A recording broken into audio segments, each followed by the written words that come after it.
안녕하세요. 나쁜 부동산입니다. 클릭해 주셔서 감사합니다. 이 시국에 리먼 브라더스 금융 위기로 알아보는 경기 침체와 강남 아파트, 그래서 어떻게 될 것인가에 대해서 이제 부동산에 관심 있는 분들이라면 누구나 오프라인에서든 온라인에서든 인터넷에서든 많은 분들이 지금 갑론을박을 벌이고 있죠. 그래서 코로나 여파로 리먼 브라더스급 금융 위기가 닥친다. 예.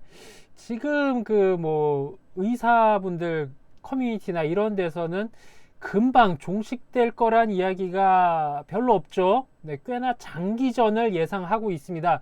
장기전이 왔을 때 과연 리먼급 금융위기, 글로벌 금융위기급이 전 세계적으로 올 것이냐? 그러면 온다고 했을 때 저희들의 관심 있는 부분이죠. 강남 아파트, 강남 아파트를 위시한 서울 아파트 가격은 어떻게 될 것이냐에 관해서 말씀드려 보겠습니다. 그래서 저를 비롯한 대부분의 분들은 리먼 사태, IMF를 이제 겪으신 분들도 계실 것이고, 리먼 브라더스 2008년, 2008년에서 2009월까지 그때를 겪으신 분들도 계실 텐데, 부동산 요새 20대 분들도 관심 있는 분들이 굉장히 많으세요. 그분들은 이제 기억이 없죠. 이 리먼 브라더스 사태에 대해서 간단하게 설명을 드리면, 이제 미국발이죠. 미국에서 그 서브프라임 계층입니다. 서브프라임 계층이 뭐냐 하면은 신용, 서브프라임, 신용이 아래, 서브라는 얘기죠. 이제 신용 없는 사람들한테까지 돈을 다 그냥 마구마구 빌려줬어요. 그때는 굉장히 미국 부동산이 호황이었기 때문에 이 파생 상품이라고 그러죠. 파생 상품이 맨 처음에 금융 개발자들이 만들었을 때는 굉장히 건실한 상품이었습니다. 하지만 이 서브프라임 계층한테까지 대출을 마구마구 해주다 보니까 이 CDO 부채 담보부 증권, 그래서 파생 상품이라 그러죠. 이제 파생 상품의 수익률이 떨어지다 못해 마이너스를 기록하게 됐습니다. 그러니까 서브프라임에 투자되었던 수조 달러의 돈이 사라졌죠. 투자자들이 다급히 자신들의 돈을 회수, 그러니까 폰지 사기에서 폰지 사기가 망할 때 투자자들이 회수하기 시작하면서 급격하게 망하지 않습니까? 비슷한 거예요, 어떻게 보면. 그래서 파생 상품들은 우량 자산에서 부실 자산으로 변모했습니다. 그래서 대부분의 자산을 파생 상품으로 가지고 있던 투자은행과 미국이죠, 금융기관이 공황에 빠졌고, 2008년 9월 매우 많은 파생 상품을 가지고 있던 리먼 브라더스 투자은행이 리먼 브라더스의 파산을 시작으로 전 세계적인 불황을 맞게 된 것입니다. 그래서 이렇게 빠졌고요. 여기는 어딘가 하면 아일랜드예요, 아일랜드. 그래프가 너무 극적이라 가져와 봤습니다. 올라가다가 확, 여기 보이시죠? 여기 아일랜드, 참고로 말씀드리면 언론사들, 언론사들에서 요때만 해도 아일랜드를 배워야 된대. 강소국 아일랜드, 금융 강국 아일랜드에서 대한민국의 미래는 아일랜드로 가야만 한다고. 그 몇 달 동안 경제지부터 시작해서 부르짖었던 흑역사가 있었습니다. 그래서 이런 글로벌한 충격이 왔었던 일입니다. 그래서 대한민국은 그 당시에 어떻게 됐느냐, 그렇죠? 보시면 이제 서울 집값 추이예요. 이거는 이게 노란색은 결혼 10년 차 부부의 인구 증감률, 파란색이 서울 집값 등락률인데, 신기하게 결혼 10년 차 부부의 인구 증감률과 서울 집값 등락률은 굉장히 비슷하게 생겼어요. 비슷하게 생겼죠. 그래서 여기죠, 여기가 리먼 브라더스. 푹 빠진 데가 리먼 브라더스고, 한국은행 기준금리도 쭉 올라가다가 푹 빠졌어요. 리먼입니다. 다시 올라갔다가 요새 다시 빠지고 있죠. 그리고 연간 지가, 요건 IMF예요. IMF 위에 올라가고 우상향을 하다가 역시 리먼 때 푹 빠지고, 다시 부동산 잘 아시는 분들은 아실 텐데, 지가, 결국에 부동산이라는 건 땅값입니다. 땅값. 입지도 중요하고 여러 가지 중요하지만 결국에는 지가가 모든 걸, 특히나 여러분들 피부에 닿는 건 대지지분, 그러니까 요새 부동산 관심 있는 분들이 많이 늘어났잖아요. 그런데 이제 얼마 안 되신 분들, 관심 가지신 지 얼마 안 되는 분들 불인이라고 하지 않습니까? 불인이 분들은 불인이 탈출하는 방법은 딱 하나, 제일 쉬운 게 그겁니다. 대지지분이 뭔가, 대지지분이 나랑 무슨 상관이 있는가, 그런 것만 좀 파악을 하셔도 불인이는 벗어나지 않을까, 그런 생각이 들어요. 그리고 외환 보유액도 올라가다가 푹 빠졌죠. 그리고 다시 올라가고 있습니다. 그래서 뭐 여담이지만 그 당시에 반포레미안 지금 뭐 아주 대한민국에서 탑 클래스의 입지와 가격을 자랑하는 반포레미안이 그 당시에 리먼 브라더스 사태 때 1순위 미달 충격. 그렇습니다. 그리고 대표적인 럭셔리 아파트인 갤러리아 폴에도 청약률이 19%에 불과했다.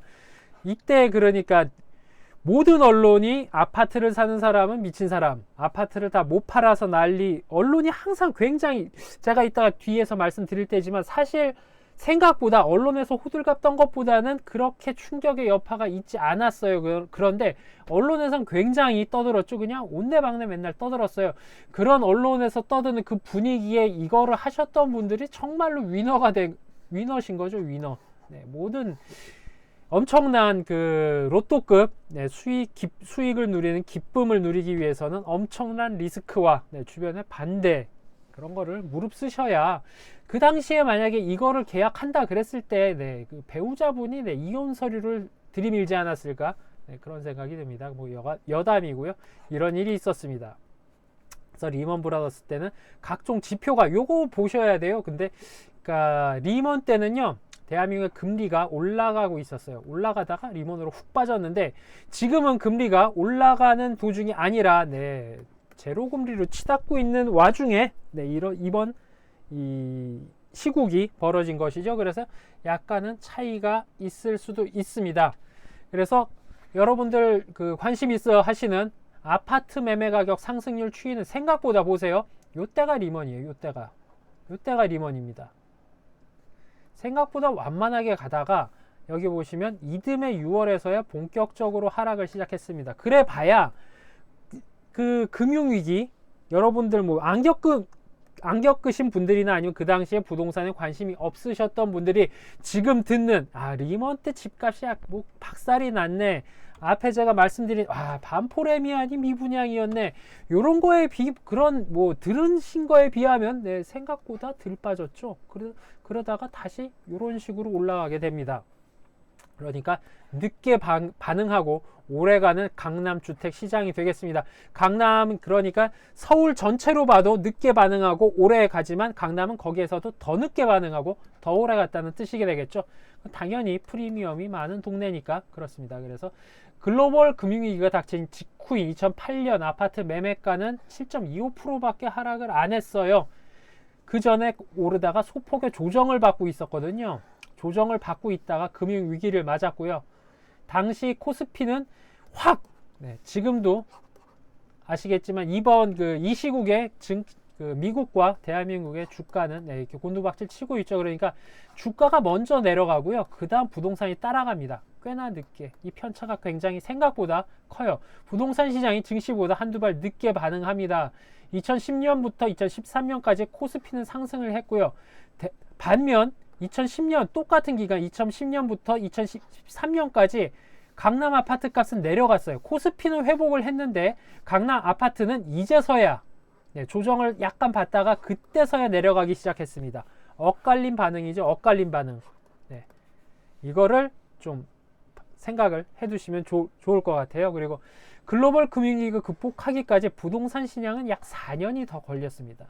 주가는 먼저 회복을 하고 부동산이 회복을 다시 하기에 4년이 더 걸렸어요. 생각보다 긴 시간입니다. 그래서 뭐 이론적으로만 따지면 부동산의 경우 실물 자산인데다 주식보다 상대적으로 거래 금액이 크기 때문에 증권시장보다 늦게 외부 요인의 영향을 받고 그 여파도 오래 간다. 뭐 맞는 말인데요. 이런 거는 근데 뭐 책에 써 있는 말이죠. 책에 써 있는 말. 교수님들 나와서 부동산의 비읍자도 모르시는 그 경제학 교수님이 나와서 이제 하실 법한 말이고요. 뭐 그건 여담이고요. 뭐 그렇습니다. 그래서 이제 예상이 나오고 있는 거죠. 지금 한 일주일 전부터 모든 대한민국의 경제 전문가, 부동산 전문가 분들께서 이제 그 예측을 강요받고 계시잖아요. 특히나 그 인지도가 높으신 분들은 어쩔 수 없어요. 인지도의 높은 대가를 치러야죠. 그래서 예상을 작두를 타셔야 되는데 이제 하락한다라는 여기는 그러니까 이쪽은 예상이 되겠고요. 예상이 되겠고 이쪽은 팩트가 되겠습니다. 예상 현재 상황은 금리가 낮아지는 것을 빼면 내가 아까 말씀드렸어요. 부동산 시장에 긍정적으로 작용할 만한 요인이 하나도 없다. 네. 국내 부동산 시장에 변곡점이 왔다. 2014년 이후 서울 부동산 시장이 쉬지 않고 급격하게 오른 여파로 집값 상승에 대한 기대감이 점점 떨어지고 있고, 이거 되게 굉장히 중요한 말. 제 짧은 생각엔 이게 제일 중요한 말이죠. 공시가격 인상과 정부 규제 등으로 주택 매매 거래 자체가 힘들어진 것도 영향을 미칠 것으로 보인다. 떨어진다는 얘기입니다. 결국엔.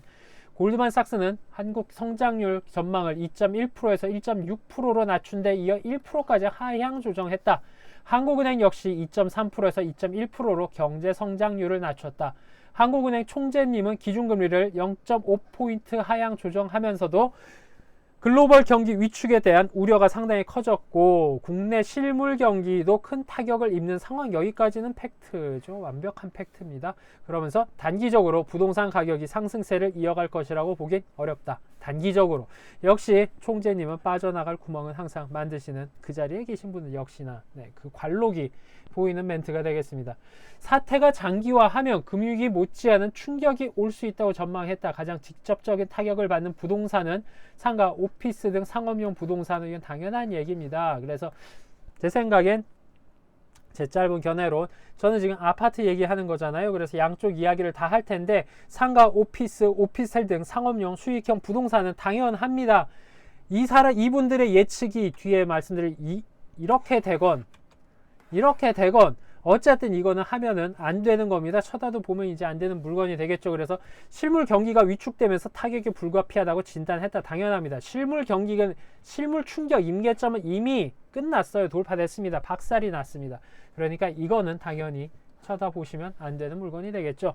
아파트 시장은 지난 2-3년간 급격하게 오른 강남 고가 주택을 중심으로 거품이 거치면서 조정 장세가 전망됩니다. 코로나 사태의 충격은 2008년 글로벌 금융위기 수준으로 예상된다.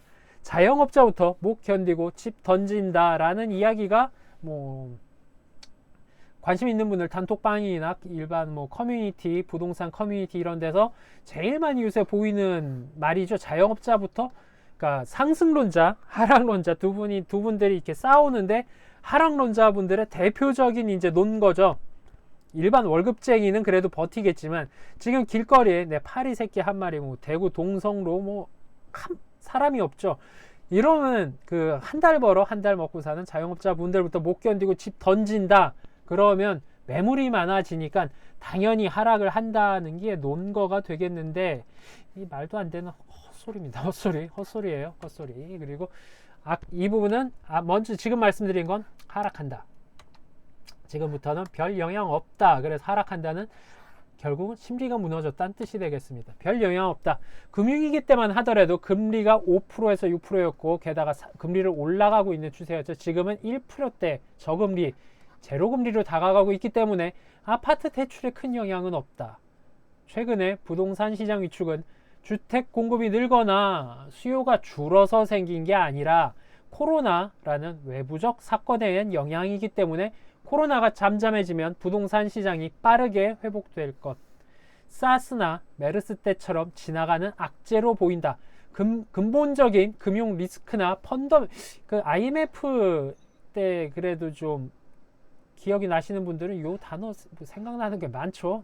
펀더멘탈 문제로 인한 침체가 아니기 때문에 왠지 저는 그 전문가분들, 그 높으신 분들이 이렇게 펀더멘털이란 단어를 쓰면 불안하죠. 어쨌든 지금도 비강남권 주택은 강남권과 갭 메우기가 진행되고 있는데 현재도 저금리, 대출 요소는 변한 게 없어 매매 수요에 긍정적 영향을 미치게 된다.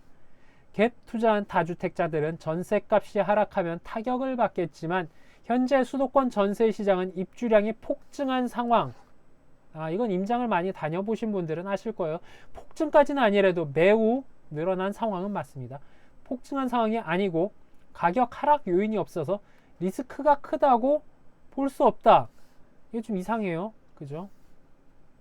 몇만 채가 공급 예정인지, 몇만 채가 멸실 예정인지, 몇만 채가 분양 예정이고 언제 입주하는지 이거 대한민국 국토부 이런데 다 나옵니다. 관련 사이트 들어가면 다 나와요.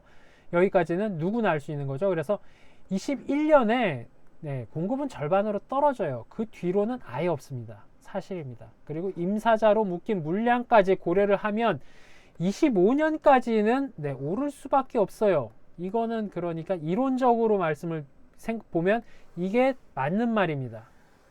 누구나 전망을, 그러니까 뭐 주워 듣고 뭐 이렇게 막 이상한 잘 모르시는 분들이 하는 얘기에 이렇게 팔랑팔랑 하는 게 아니라 진짜로 관심 있는 분들은 이거 다 아실 거예요. 몇만 채가 앞으로 공급이 될 거고, 서울에 몇만 채가 멸실이고 몇만 채가 분양 예정이고, 요거 다 계산해보면 나옵니다. 공급이 있는지 없는지. 공급은 당연히 완전히 막아 놓으셨습니다. 지금의 이 임기가 2년 반 남으신 시장님께서 완전히 틀어막고 도시 재생과 뭐 가로주택 뭐 이런 거에 꽂혀 계시기 때문에 완전히 막혔어요. 그러면 당연해요. 물량 앞에 장사가 없고, 물량이 많으면 떨어지는 거고요. 물량이 모자라면 오르게 돼 있습니다. 세상 만사 모든 것, 아파트뿐만 아니라 모든 게 다 마찬가지예요. 이걸 부정하는 사람은 이상한 사람이죠. 그래서 그것만 따져보면 오르는 게 맞아요. 오르는 게 맞다. 그리고 오르는 게 맞지만 지금은 뭐 그래도 굉장히 큰 충격이 왔기 때문에 그래도 뭐 별 영향 없다라는 주장이 되겠죠. 그래, 자영업자들이 집 던진다. 제가 아까 말씀드린 거예요. 여기에서 말도 안 된다고. 자영업자들이 집 던진다. 대부분의 자영업자들은요, 제가 지난 시간에 말씀드린 건물주 임대료를 건물주가 내릴 수 없는 이유에서 말씀드린 것과 똑같습니다. 이유가 똑같아요. 로직이 똑같아요. 대부분의 자영업자들은요, 막 여러 개, 4개, 5개 대출 없이 끼고 계시는 자영업자분들은요, 어차피 이런 사태, 뭐 글로벌 금융위기, 뭐 북한에서 미사일만 안 쏘면 그분들은 사는 게 지장이 없으신 분들이에요. 그분들은 아예 빼놓고, 대부분의 자영업자분들은요, 당연하죠. 집을 담보로 사업자 대출을 받으신 분들입니다. 게다가 대부분의 뭐 규제지역이 아닌 대부분의 규제지역이라고 치고, 그러면은 규제지역 양도세 세율과 사업자 대출 이거를 같이 한번 생각을 해보시자고요. 그러면 이 자영업자분들이 지금 2달, 3달, 물론 극한의 고통입니다. 매출이 없으니까요. 극한의 고통이지만 집을 던져요? 집 던지면 더 빨리 망합니다. 더 빨리 망해요. 양도세 세율이랑 사업자 대출 이거 다 계산을 해봐서 생각을 해보십시오. 그냥 말라주는 게 그래도 그분들 뭐 한 2년은 버틸 거예요. 한 2년은 버텨요. 이제 극한의 고통을 감수해가면서 버티시는데, 대부분의 버티다가 말라 죽는 게 어떻게 보면 좀 말이 안 되지만 합리적인 선택입니다. 자영업자분들이 집을 던진다? 좀 택도 없는 이야기가 되겠죠. 그래서 이런 내용을 가지고 보면 별 영향이 없다. 이런 내용을 보시면 하락한다. 근데 다 글을 보시면 알겠지만 뭐 이런 주장을 하시는 분들이 저보다도 많이 배우신 분들이고, 정부의 높은 자리에 있거나 아니면 굉장히 지명도가 높으신 교수, 뭐 이런 강사분들이에요. 이분들이 전문가분들이 하는 얘기 다 맞아요. 이 말도 맞고요. 하락도 맞고 별 영향 없다. 이 말도 다 맞아요. 다 맞는 얘기입니다. 제가 늘 대대광, 지방 대대광 분명히 객관적인 사실로만 보면 떨어져야 되는데 미친 듯이 올랐죠. 작년에 그때 말씀드린 게 뭡니까? 이론보다는 특히나 대한민국 아파트 값은 지역 사람의 심리가 정말 중요합니다. 그래서 하락한다라는 얘기는요, 하락한다는 결국에 심리가 무너지면 하락할 거예요. 아무리 이렇게 별 영향 없다라는 근거 있는 주장이 이렇게나 많지만 만약에 하락한다면 심리가 무너졌기 때문입니다.